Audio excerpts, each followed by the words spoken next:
It is, you know it is. As Warren Crookshank and one and only Move Swiftly speaker checking in for a daily Move Swiftly thought, giving you a perspective on teamwork you will not get anywhere else. 15 hours plus. Not even, I'm recording this Sunday, 22nd, December 22nd, 2024, where there's going to be a lot more football to be played, but just finished the day, which I watched straight from 12 all the way through 12 hours of football.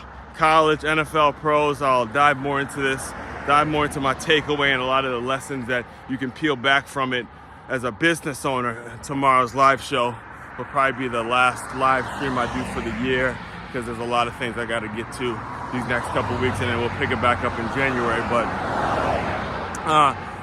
there's a lot we got to get to football-wise. But today's Move Swiftly thought, we are going to discuss basketball, all right?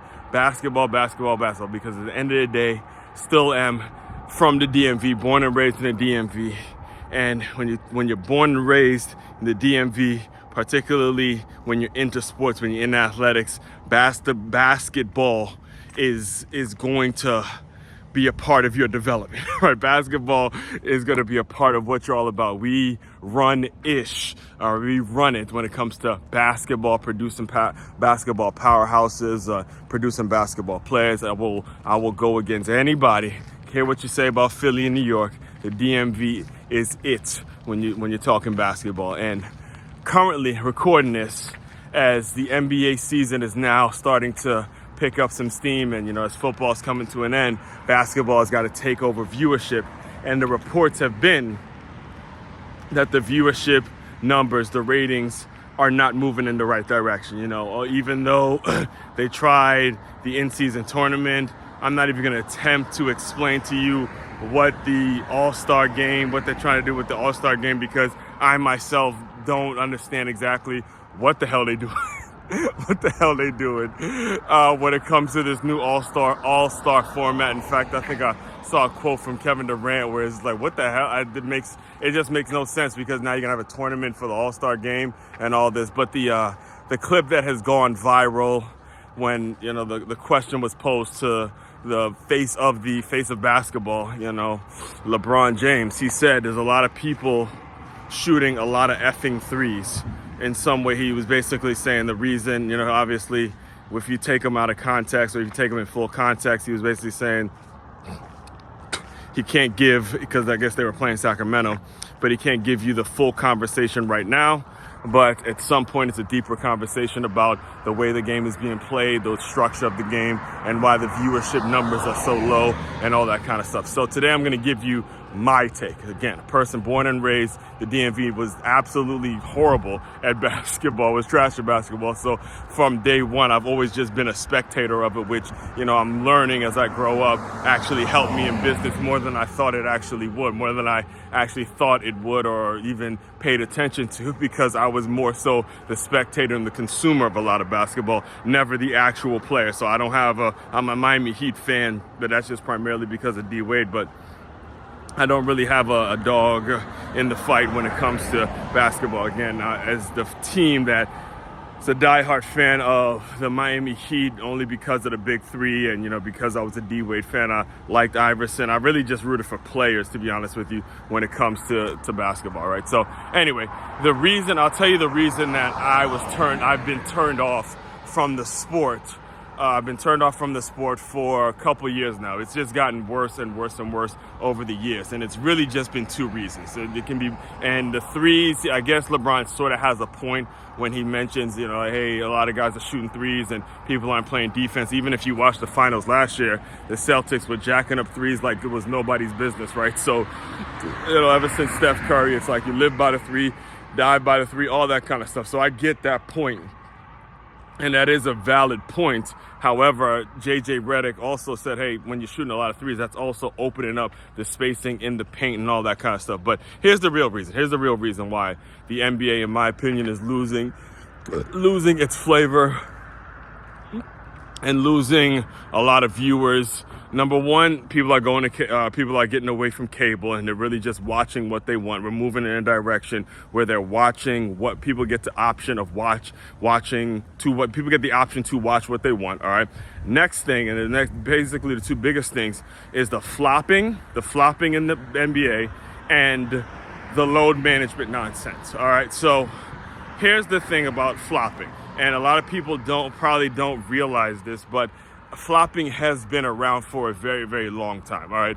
The problem is in today's day and age, you have YouTube, you have social media, you have situations in which this stuff could be cut up, and you can see clearly when a guy flops. You can see clearly when a guy doesn't get an elbow and he reacts, all that kind of stuff. And what has happened now, and what I have seen personally, again, being a Miami Heat fan, is they were faces of the league that were doing this. There was a point where there's a reason that the thumbnail today has D Wade, has it has D Wade, it has Chris Paul, and it has LeBron James. These were the faces of the league.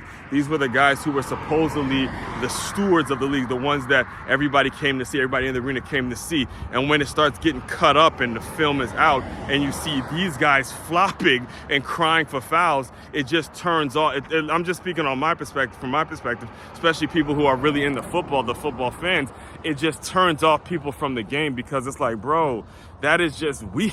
Like, how you gonna be making the money you make, playing the game that you play, and supposedly a professional athlete, and ain't nobody really hit you, and you're flopping around crying for fouls and getting technicals because you're crying about not getting the foul as opposed to just going and playing. Now, again, like I said, I'm not saying that this didn't go on back in the 90s, all the old school folks. I think Magic actually came out with a quote where, there was a little more hatred in the NBA, there was a little more competition and all that stuff is fair, and I get that.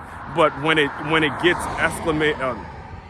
and it gets blasted the way it's being blasted now, it just is a really, really, it's a black eye to the NBA, because no one's really believing that. All right, so that's number one. The flopping is absolutely on another level. Turn me off from the NBA completely, to be completely honest with you, because it's nothing worse than watching a guy get the call on a flop and then having to slow the game down. Again, the NBA is a fast-paced game, or basketball in general is a fast-paced game. So when you get a guy who flops and he gets the foul, it slows the game down, and then you got to watch him make his free throws, and it becomes more of a strategy than just guys playing the game and doing what they got to do and balling, right? So that's number one. Next thing that I think really takes the cake is this load management thing. Like, I mean, listen, I understand 82 games is a lot of games, but you are being paid a lot of money, bro. Like, and I get for athlete, player, coach, scout, I'm all about getting guys rest and getting them, ready for the next week and all that. But this load management thing that just became a thing over time, it really, really ruined the league, bro. And then the thing is, it's the guys who are getting breaks on this load management stuff. You're seeing them in commercials, seeing them getting paid.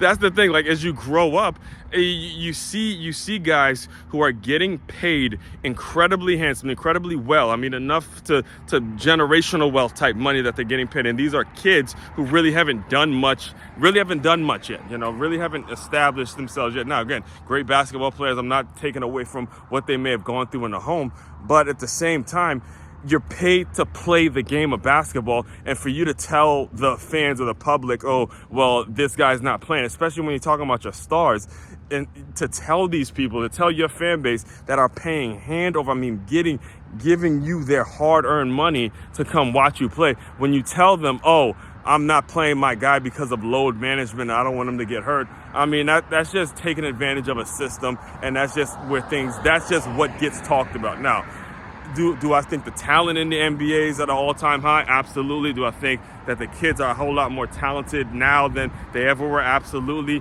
But with the advents and the advancements of social media and the way that things can be broken down and people can be seeing things, again, because we're talking about viewership, the load management and the flopping, that right there is where you need to put a band-aid. That's where you start when it comes to fixing the viewership problem when it comes in the NBA. All right. So All that being said, main website to check out to dive deeper into all my work, it's makeyamove.com. That's MakeYamove.com. One-stop shop for your teamwork and your self-development needs. As one, Crookshank, your one and only Move Swiftly speaker. Checking out. You guys continue to move swiftly. We will talk more soon.